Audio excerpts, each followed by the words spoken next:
Жениху и невесте то и дело кричат горько. У складі збірної України Артем Мілевський.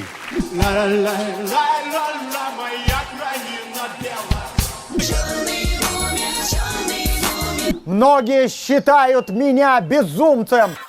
Вітаю! Гэта канал пра найноўшую гісторыю Беларусі, і сёння я распавяду вам пра 2004 год. Цісні падабайку гэтаму відэа, падпісвайся на канал, і мы пачынаем. Беларусь упершыню трапляе ў якасці ўдзельніка на самы папулярны музычны конкурс кантынента.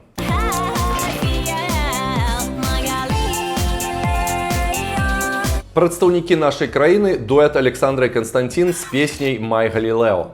Александра Кірсанова і Канстанцін Драпеза на пачатку выконвалі кавер-версіі вядомых песень, а потым пачалі ствараць свой уласны матэрыял у стылі модэрн-фолк.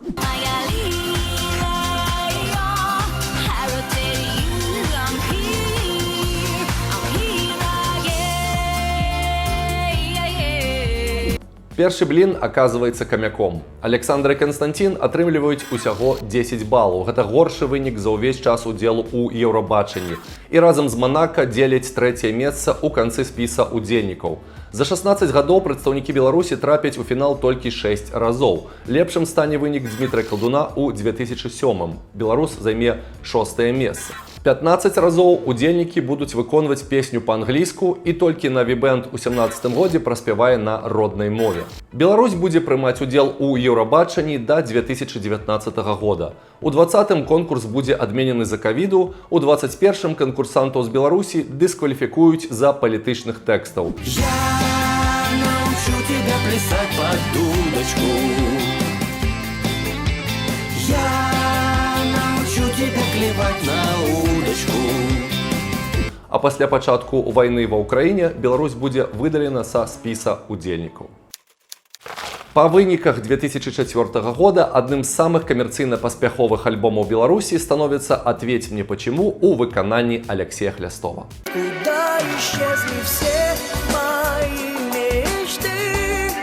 Пра ўсю шматгадовую кар'еру Хлястова можна сказаць, шараговы беларускі поп-выканаўца. Недзе спяваў, недзе выступаў, займаўся нейкімі праектамі, у асноўным дзяржаўнымі.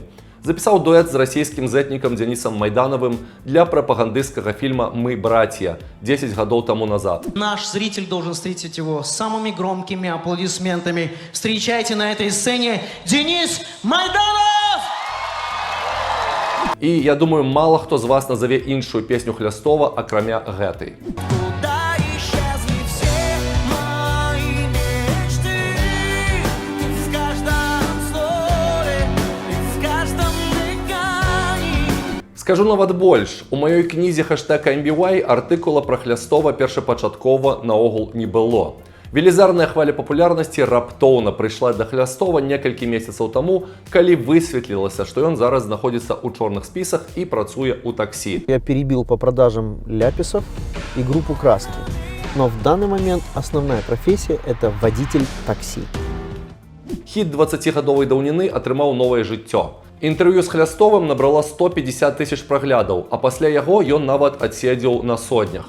У Менску сілавікі затрымалі спевака Алексея Хлястова. Пра гэта ў садсетцы Трэц паведаміла ягоная жонка. Такія вось справы ў нашым маленькім каралеўстве.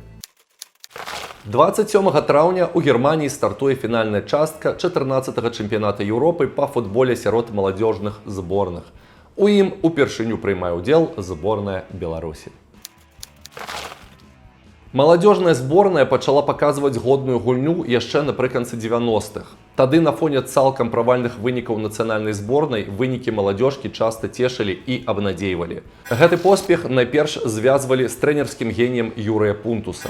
У адборачным турніры Беларусь заняла другое месца ў сваёй групе, дзе выйграла 6 матчаў з 8 і набрала 18 ачкоў. У фінальнай частцы чэмпіянату беларусам у супернікі па групе дасталіся зборнай Італіі, Харватыі, Сербіі і Чарнагорыі. Дабы яны атрымалі срэбра. Наша зборная зноў трапіць у фінальную частку ў 2009, а праз 2 гады сенсацыйна выйграе бронзавыя медалі. Шаноўныя мае гледачы, а ці ведаеце вы, што калі кожны з вас зробіць самы маленькі данат на Байміякофі, гэтых грошай хопіць для таго, каб зняць не 1, не 2, а цэлых 3 сезоны #IMBY. Real talk. Think about it. 3 чэрвеня дэпутаты парламенцкай групы Рэспубліка Нацыянальнага сходу Сергей Скрабец, Уладзімір Парфяновіч і генерал Валерый Фролоў абвяшчаюць пачатак бестэрміновай галадоўкі. Дэпутаты патрабуюць спыніць палітычныя рэпрэсіі ў краіне і вызваліць за кратаў вядомага апазіцыйнага дзеяча Міхаіла Марыніча. Нацыянальны сход ад пачатку з'яўляецца сурагатным парламентам, у які дэпутатаў па сутнасці прызначаюць зверху, і ўсе яны адсартаваныя па лаяльнасці. Таму з'яўленне ў ім адразу 3 апазіцыйных дэпутатаў выклікае эфект выбуху бомбы. Троіца ладзіць штотыднёвую галадоўку. Скрабец, Парфяновіч і Фролоў выступаюць за тое, каб не даць магчымасці Лукашэнку зноў балатавацца на прэзідэнцкіх выбарах. Інфанагода вельмі гучная, аднак у парламенце гэта крык адзінокага ў пустыні. Помста з боку ўладаў не прымусіць сябе чакаць. Увечары 1 ліпеня на Валера Фролова ў пад'ездзе яго дома нападуць 3 невядомых у масках, моцна паб'юць і адбяруць партфель з дакументамі. У адносінах да Скрабца ў траўні 2005 будзе распачата крымінальная справа па падазрэнні ў арганізацыі злачыннай групы. 23 чэрвеня капітан кіеўскага «Дынама» і зборнай Беларусі Валянцін Бялькевіч бярэ ў жоны рыжанькую з Віагры, 21гадовую Ганну Седакову. Шлюб насамрэч зорны, адзін з самых папулярных футбалістаў у СНД і адна з галоўных секс-сімвалаў музычнай індустрыі. Доўга хаваць сапраўдную прычыну вяселля не атрымліваецца. Седакова цяжарная. 8 снежня у пары нарадзіцца дачка Аліна. Пазнаёміліся яны ў кіеўскім салоне прыгажосці, які абое часта наведвалі. Седакова прызнаецца, што знешне Валянцін быў зусім не ў яе тыпажы. Бялькевіч доўгі час не звяртаў на Седакову аніякай увагі, а потым усё-таки папрасіў нумар тэлефона дзяўчыны у цырульніка. Тогда вообще никого не видела. Я жила работой, и Валентин, наверное, был первым человеком, которого я, по сути, встретила. Он отвел меня в боулинг. Канфлікты ў новай ячэйцы грамадства пачаліся ад самага першага дня. У дзень вяселля Бялькевіч даў будучай жонцы на подпіс шлюбны кантракт, згодна з якім у выпадку разводу яна б засталася з тым, што было ў яе да замужа. 2004 год. Жениху и невесте то и дело кричат горько. Ребят, помолчи, вы же репетировали с вами! Праз месяц пасля вяселля Ганна прыняла ўдзел у эратычнай фотасесіі для часопіса «Максім», чым выклікала абурэнне свайго новага мужа. Адбыўся шэраг сварак, скандалаў і ўзаемных крыўдаў. Да таго ж выявіўся і непрыемны факт. Праз год пасля вяселля Седакова даведалася, што Бялькевіч здраджвае ёй са сваёй былой дзяўчынай. Ганна заявіла прэсе: «Мне стала канчаткова зразумелым, што наш шлюб ператварыўся ў фікцыю. Ён не мой мужчына, а я не яго жанчына». Пара разышлася і на пачатку 2006 года абвесціла аб афіцыйным разводзе. 16 ліпеня адзін з самых перспектыўных беларускіх футбалістаў Артём Мілеўскі атрымлівае канчатковае права выступаць за зборную Украіны. Скандальная гісторыя пачалася яшчэ 4 гады таму, калі на таленавітага 15гадовага нападаючага мінскай змены звярнулі ўвагу скаўты кіеўскага «Дынама». Ягоных бацькоў угаварылі перавесці сына ў інтэрнацыянальную украінскую футбольную акадэмію, дзе Мілеўскі вельмі хутка пачаў дасягаць поспехаў. Мілеўскага пераканалі прыняць грамадзянства паўднёвай суседкі і выступаць за новую каманду. Пашпарт ён атрымае ў 2002 годзе, але ўжо паспее пачаць гуляць за юнацкую зборную Украіны, забіваючы галы ледзьве не ў кожным матчы, і яго не па ўзросце будуць запрашаць у маладзёжку. У Мінску надзвычай незадаволеная сітуацыя, бо раней Мілеўскі ўжо выступаў за беларускую каманду да 16 год. Аднак юнак непахісны. У справу ўмешваецца ФІФА і асабіста прэзідэнт Йозеф Блатер і накладае выразную забарону: мяняць нацыянальныя зборныя нельга.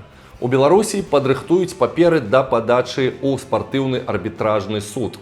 Але неўзабаве махнуць рукой, маўляў, чалавека, які не хоча гуляць, пад стрэльбай на поле не выведзеш. За сыход з каманды беларускія заўзятары надоўга прылепяць адыёзнаму футбалісту мянушку «Пёс». У хуткім часе Мілеўскі будзе гуляць за кіеўскае «Дынама» і зборную Украіны, неаднаразова будзе прызнаны лепшым футбалістам Украіны. Зустрічайте Чвертьфіналіст чемпіонату світу 2006 року у складі збірної України Артем Мілевський. Добрый вечер всем. Шановный Владимир Александрович, тоже здрасте. Запомнится Мілевський не толькі добрай гульнёй, а і сур'ёзнымі праблемамі, звязанымі з алкагалізмам. 21 ліпеня у мінскім парку каля плошчы Бангалор адбываецца канцэрт, прысвечаны заканчэнню другога прэзідэнцкага тэрміну Лукашэнкі. Усе музыкі, што на ім выступалі, трапляюць у чорныя спісы выканаўцаў. Згодна з першапачатковым варыянтам Канстытуцыі краіны, прэзідэнт Беларусі можа знаходзіцца ва ўладзе не больш 2 5гадовых тэрмінаў.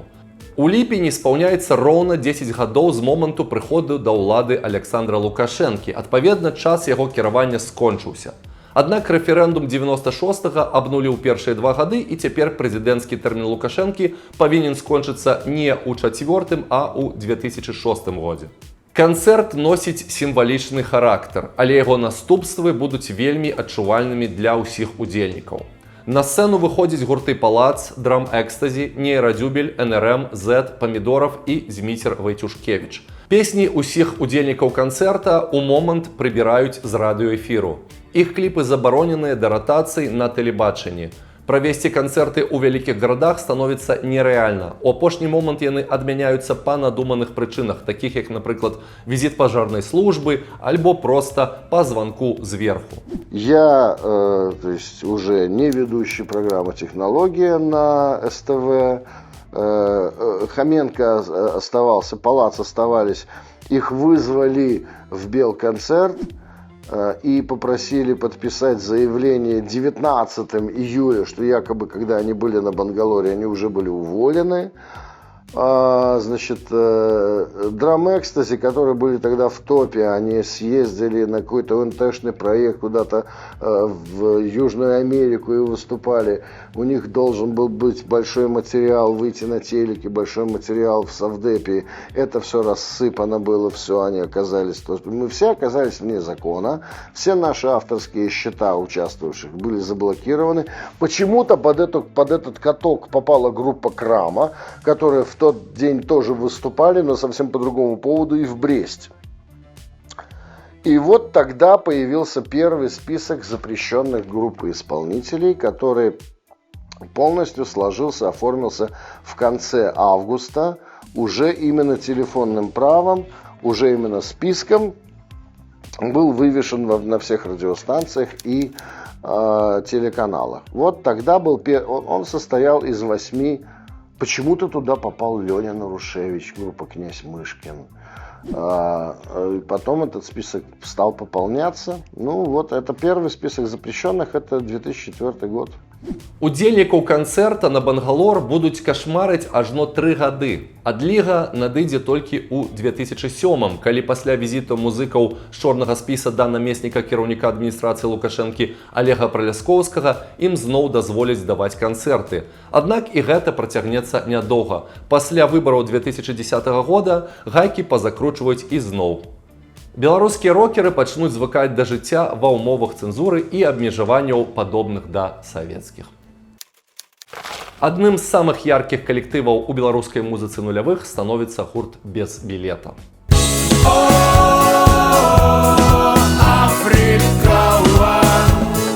Кліпы Тані Кушнер называюць творамі мастацтва, а назальная манера спеваў Віталя Герасімчыка, памянушцы артыст, заваёўвае сімпатыі слухачоў нават па-за межамі Беларусі. Гурт з'явіўся яшчэ ў 98-м і спачатку выконваў песні па-беларуску. Першы галоўны хіт гурта не ўтрымліваў ніякіх іншых слоў, акрамя «Лай-лай-лай-лай-лай, мая краіна Беларусь».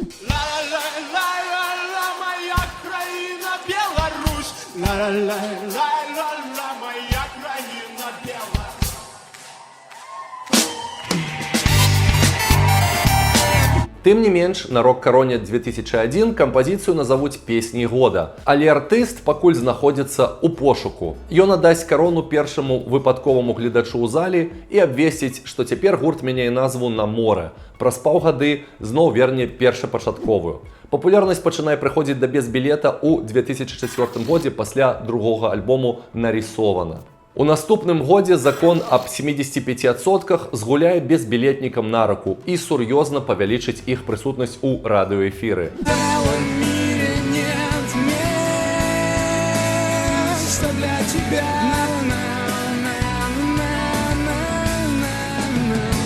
Поспех літаральна пераследуе гурт.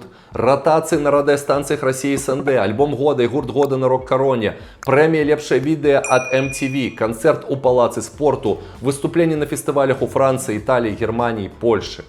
За чвэрць стагоддзя актыўнасці без білета запішуць 13 нумарных альбомаў і здымуць больш чым 30 відэакліпаў і стануць адным з самых знакавых айчынных гуртоў, ніколі па сутнасці не з'яўляючыся ні часткай беларускай рок-сцэны, ні часткай беларускай эстрады.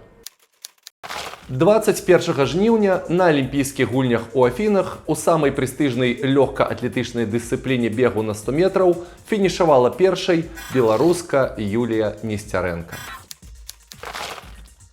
Упершыню з 80-го года золата скарылася не прадстаўніцы ЗША, ды яшчэ і белай спартсменцы. Апошнія два з лішкам дзесяцігоддзі 100-метроўка ў каралеве спорту лічылася кароннай дысцыплінай выключна чорнаскурых бягуняў. Перамога нікому невядомай спартсменкі стала сапраўдным шокам для экспертаў і фанатаў лёгкай атлетыкі. Сусветныя СМІ адразу ахрысцілі Несцярэнку белай маланкай. Сярод іншых мянушак былі «Успышка года», «Пераможца амерыканак» і непрыязненае «Чарцянё з табакеркі». Наблізіцца хоць якім-небудзь чынам да поспеху ў Афінах беларусцы больш не ўдасца. І яна назаўсёды запомніцца спартсменкай толькі аднаго старту. На наступных алімпіядах у бегу на 100 метраў зноў будуць дамінаваць чорнаскурыя спартсменкі, але ўжо з Ямайкі. Сябры, адзіная рэклама, якая ёсць у маім выпуску, гэта рэклама маёй кнігі #AMBY.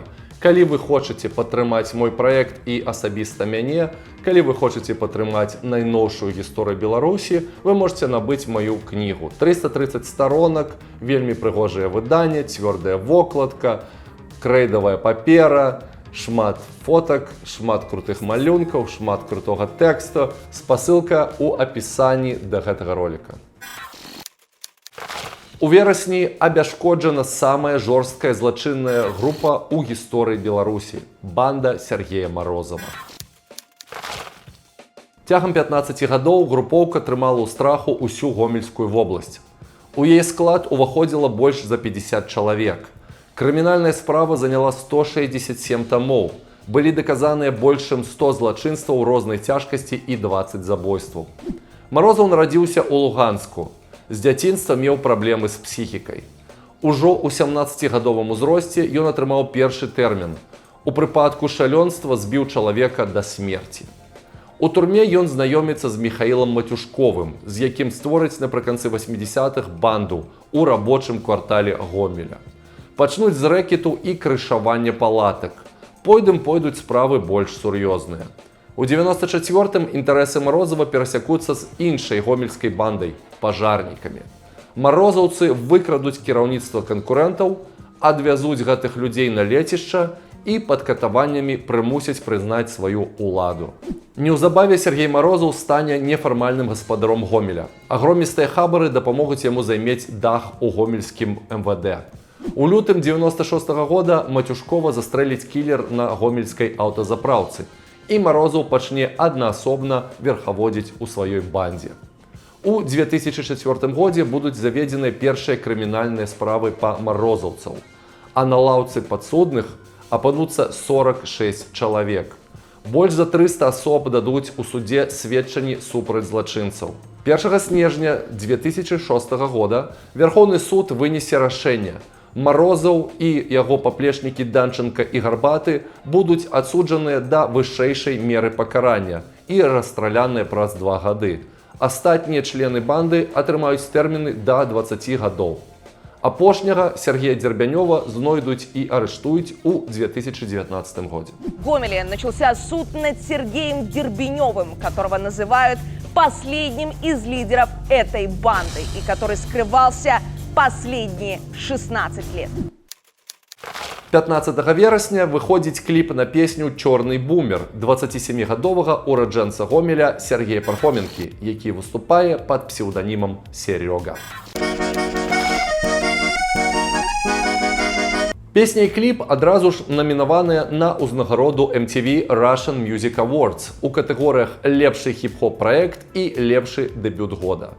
До конца 2004 года «Чорны бумер» – лідер хіт-парадаў на тэлеканалах і радыёстанцыях па ўсім СНД.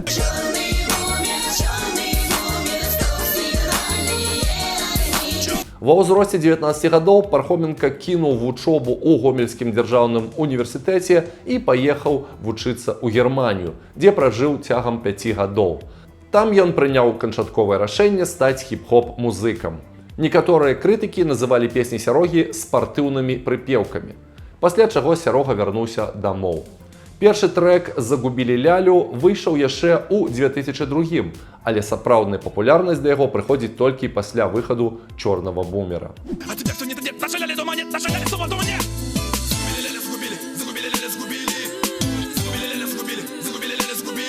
Сярогу крытыкуюць за нізкі ўзровень тэкстаў і прапаганду блатной рамантыкі, але ў дваровых пацаноў ягоны хіт некалькі гадоў будзе ў топе. «Чорны бумер» ставіць на рынгтоны тэлефонаў, песня пазнавальная практычна з першых жа нот. Сярога запіша яшчэ некалькі нумарных альбомаў, прыдумае сабе некалькі сцэнічных альтэр-эга, будзе сядзець у журы на шоу «Талента ва ўкраіне», але так і застанецца закладнікам аднаго хіта. Паўтарыць поспех «Чорнага бумера» ніводная з яго наступных песень не здолее. На фоне аслаблелай папулярнасці у пачатку 20-х Сярога вырашае вярнуцца назад у Беларусь, дзе будзе актыўна выказваць падтрымку Лукашэнку пасля разгону дэманстрацый пратэсту. А мне, простому белорусскому парню, не слабо.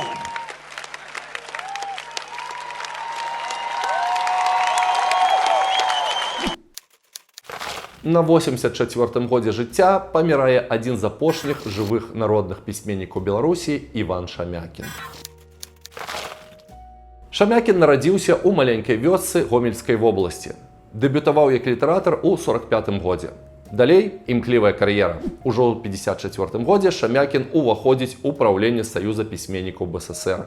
У 58-м Шамякін будзе адным з тых, хто удзельнічаў у цкаванні Барыса Пастэрнака. Пасля распада Саюза пісьменнік сціпла прызнаецца: «Я не ведаў Пастэрнака асабіста. Доктара Жывага я, канешне, не чытаў. Ішоў за ўсімі, я верыў ім, старым і мудрым». Кар'ера Шамякіна рабілася нібыта пад капірку, паводле ўзору паспяховых пісьменніцкіх біяграфій той эпохі. Ужо ў 72-м годзе Шамякіну прысвойваюць звання народнага пісьменніка БССР. Шамякін аўтар каля 130 апублікаваных кніг агульным накладам звыш 25 мільёнаў асобнікаў. У савецкі час яго творы будуць экранізаваныя 7 разоў. Волотовича! Извините, пожалуйста. Слушай, что это твои люди разгуливают, а? А вот циркуляры из райисполкома. Подписаны они товарищем Волотовичем. Вижу, Павел Иванович, полезно руководителю побывать на низовой работе. Я не боюсь выйти на любую проверку, товарищ Волотович. Когда я приехал, полрайона жило в землянках. Подхалимы. У незалежнай Беларусі Шамякін прыме рашэнне падтрымаць дзейную ўладу, за што пры жыцці будзе аблашчаны ўзнагародамі. А пасля смерці у яго гонар будуць названыя вуліцы і навучальныя установы. Пасля Шамякіна ў жывых застануцца толькі два народныя пісьменнікі – Ян Кабрыль і Іван Навуменка. Абодва яны пойдуць жыцця ў 2006 годзе. 17 кастрычніка у Беларусі адбываецца чарговы рэферэндум. Пытанне ўсяго адно. Ці дазваляеце вы першаму прэзідэнту Рэспублікі Беларусь Лукашенка А.Р. удзельнічаць у якасці кандыдата ў прэзідэнты Рэспублікі Беларусь у выбарах прэзідэнта і ці прымаеце вы частку першую артыкула 81 Конституцыі Рэспублікі Беларусь у наступнай рэдакцыі. Прэзідэнт выбіраецца на 5 гадоў непасрэдна народам Рэспублікі Беларусь на аснове усеагульнага, свабоднага, роўнага і прамога выбарчага права пры тайным галасаванні. Цяпер Лукашенка мае права удзельнічаць у прэзідэнцкіх выбарах неабмежаваную колькасць разоў. Гэта усенароднае пытанне было непазбежнае. Другі прэзідэнцкі тэрмін Лукашэнкі заканчваўся ў верасні 2006 года, і больш ён не меў права пераабірацца. Як звычайна, дзейнічаць вырашылі хутка. 7 верасня Лукашенка сваім указам зацвердзіў правядзенне рэферэндума, і ўжо праз 40 дзён грамадзяне прамовілі адназначнае «так». Ярмошын абвесціць пра 79% тых, хто падтрымаў ініцыятыву, пры яўцы ў 90%. Хутка з'явіцца анекдот. На рэферэндум вынесена пытанне: ці не супраць вы, каб Лукашенка быў прэзідэнтам пажыццёва? А варыянты адказаў: так, не супраць і не супраць. Кто-то из-за зависти. Почему вдруг в бушующем море есть какой-то спокойный островок, где удается сохранить стабильность? 20 кастрычніка ва ўласнай менскай кватэры па-зверску забіта 45-гадовая журналістка Вераніка Чаркас. Забойца нанёс больш за 20 нажавых раненняў. Металічныя дзверы кватэры не ўзламаныя, з кватэры нічога не скрадзена. Чаркасава працавала ў апазіцыйнай газеце «Салідарнасць» і супрацоўнічала з расійскім часопісам «Новае время», займаючыся пераважна сацыяльнымі праблемамі. Яна закранала нязручныя тэмы: наркотыкі, гандаль людзьмі, нацыянальныя меншасці, незаконнае абарачэнне зброі. Маці журналісткі ўзгадвала, што дачцэ было нецікавая праца ў дзяржаўных выданнях, куды яе актыўна клікалі. Там не сталі б друкаваць артыкулы на злабадзённыя і нязручныя для дзяржавы тэмы. Цела Чаркасавай знойдзе яе сын пасля таго, як прыедзе на кватэру пасля таго, як яна цэлы дзень не здымала слухаўку. Забойства апазіцыйнай журналісткі адбываецца ўсяго праз лічаныя дні пасля чарговага рэферэндуму і робіцца скандалам, які сягае за межы Беларусі. Лукашенка адразу ўмешваецца і патрабуе знайсці забойцаў цягам 5 дзён. Следства прасоўвае бытавую версію. Дзверы не ўзламаныя, значыць, Чаркасава была знаёмая з забойцам, якога яна сама і пусціла ў кватэру. У спіс падазраваных адразу ж трапляе 15-гадовы сын Чаркасавай, які знайшоў цела. Праз некалькі гадоў пастаяннага пераследу сын Чаркасавай з'едзе з Беларусі. Забойца журналісткі так і не будзе знойдзены. Лідар гурта Ляпіс Трубецкой робіць рэбрэндынг асобы. Я ложил на вас свой огромный железобетонный бок. Сергей Михалок знікае на нейкі час, каб паказаць сябе публіцы зусім іншым, як знешне, так і унутрана. Публіка ў шоку ад метамарфоз. Посейдон коралловым трезубцем раскалывает айсберги, как рафинат. Многие считают меня безумцем. Шухер, граждане, на сцене психопат. Замест пухлага, даўгавалосага Михалка, якога краіна і блізкае замежжа ведалі ўсе папярэднія гады, з'яўляецца новы Михалок з паголенай галавой і раскачанымі цягліцамі, забіты татуіроўкамі. Новы Михалок прапагандуе здаровы лад жыцця, адмаўляецца ад наркотыкаў, алкаголю, фаст-фуду і кліча ўсіх у качалачку.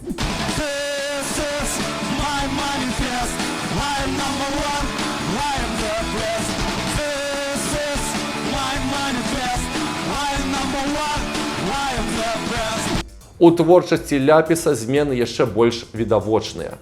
Ад напаўблатнога пацанскага поп-року гурт зыходзіць у жорсткі гітарны ска. Старыя тэмы забытыя. Цяпер Ляпіс Трубецкой – гэта анарха-сіндыкат. Яны ваяры рэвалюцыі свядомасці. Апошнім альбомам старой версіі гурта стануць «Залатыя і яйца», што выйшлі ў лютым 4-го года. Менавіта пасля выхаду гэтага рэліза Михалок паголіць галаву і пазбавіцца вусоў. Ужо наступны нумарны альбом «Капітал» пакажа свету зусім новы Ляпіс Трубецкой. Михалок будзе напоўніцу выкарыстоўваць у песнях і кліпах палітычную сатыру, а хіт «Капітал» пахваліць нават галоўны рускі панк Ягор Лет. В левой руке Сникерс, в правой руке Марс. Мой пиар-менеджер Карл Маркс. У У лістападзе Александр Лукашенко публічна выказвае абурэнне засіллем замежных мадэляў на рэкламных білбордах сталіцы. Надо, чтобы у Павлова не висели эти француженки с замызганными лицами на каждом перекрестке, даже там, где президент ездит. Повывешивали неизвестно чего. Першай под раздачу трапляе француженка Сінді Кроуфорд. Рэкламу гадзінніка Омега прыбіраюць на наступны ж дзень. Далей пачынаецца актыўная кампанія па зрыванні і знішчэнні усялякай рэкламы з замежнымі мадэлямі. Яе замяняюць сацыяльнай рэкламай а-ля «беражыце лес» і «не паліце ў ложку». Пачатковы пасыл Лукашэнкі быў такі: у нас шмат уласных прыгажунь, якія з'язджаюць за мяжу, а мы замест таго, каб забяспечыць іх працай, вывешваем твары іншаземак. Чыноўнікі, як звычайна, перастараліся ў сваім імпэце дагадзіць, чым выклікалі новую порцыю гневу вождя. Сказал, сделайте свою рекламу с нашими гражданами. Так они вообще всю рекламу поснимали. И этим как бы решили проблему. Ситуация с замызганными француженками дойдзе до абсурду. Ва ўсіх удзельнікаў рэкламных здымак, як для білбордаў, так і для тэлебачання, пачнуць пагалоўна правяраць пашпарты на прадмет наяўнасці грамадзянства Беларусі. Уначы з 28 на 29 снежня адзін з самых вядомых спартсменаў краіны, 23-гадовы паўабаронца нямецкага Штутгарта Александр Глеб, трапляе ў аварыю. На менскім скрыжаванні яго Audi A8 сутыкаецца з BMW. Адзін з пасажыраў BMW гіне, кіроўца і цяжарная пасажырка атрымліваюць цяжкія траўмы. Сам Глеб не пацерпіць. Глеб ехаў па вуліцы Сурганова да скрыжавання з вуліцай Якуба Коласа. У гэты ж час насустрач Глебу ехаў BMW. За стырном знаходзіўся Юрый Альшеўскі, а яго выпадковымі пасажырамі былі Дмітрый Комар і цяжарная Александра Лапаціна, якіх ён падабраў пасля навагодняй вечарынкі. На скрыжаванні дзве машыны з-за адсутнасці для іх чырвонага святла апынуліся адначасова. Адбылося моцнае сутыкненне. Глеба выратавалі падушкі бяспекі. Кіроўца BMW Альшеўскі перанёс пералом сцягна, цяжарная Лапаціна атрымала сур'ёзныя траўмы, у тым ліку і твару, а Комар ад атрыманых пашкоджанняў праз некалькі дзён памёр у шпіталі. Супрацоўнікі ДАІ, якія прыбылі на месца аварыі, фіксуюць, што Глеб быў цвярозы. Аднак пазней з'явіцца аналіз мачы Глеба, у якім знойдуць сляды распаду алкаголя. Спачатку Глеб становіцца галоўным падазраваным у распачатай па факце ДТЗ крымінальнай справе. Ён паварочваў налева, а па правілах павінен быў саступіць. Яшчэ праз 2 тыдні Глеб бесперашкодна з'едзе ў Германію, дзе працягне выступаць за свой клуб. А ў мінскім судзе Першамайскага раёна тым часам галоўным абвінавачаным становіцца ўжо не Глеб, а Юрый Альшеўскі. У судзе выступаюць сведкі, некія Паўлаў і Галай, якія даюць паказанні на карысць невінаватасці Глеба. Глеб у зале суда выплочвае кампенсацыю ў $2000 пацярпелай Лапацінай. Альшеўскі, які прыйшоў у суд на мыліцах, заяўляе, што ў выпадку прызнання яго вінаватым ён гатовы прылюдна разарваць свой беларускі пашпарт, бо не хоча жыць у такой краіне. 29 верасня наступнага года суддзя Ларыса Фралянкова прызнае Альшеўскага вінаватым у аварыі на падставе экспертыз і паказанняў сведкаў. Кіроўца атрымае 4 гады пазбаўлення волі з адтэрміноўкай на 3 гады, пазбаўленне правоў на 5 гадоў, а таксама абавязак выплаціць $8000. Александр Глеб па выніках года зноў стане футбалістам года Беларусі. Наступны год 2005. Закон пра 75%, выбухі ў Віцебску, Сукенка, Агурбаш і рэвалюцыя Клімава. Перайменаванні па просьбах ветэранаў, хакеісты без алімпіяды, Міленкевіч і Казулін, Глеб у лонданскім арсенале, Наталья Падольская і Ксюша Сітнік. Да сустрэчы, сябры!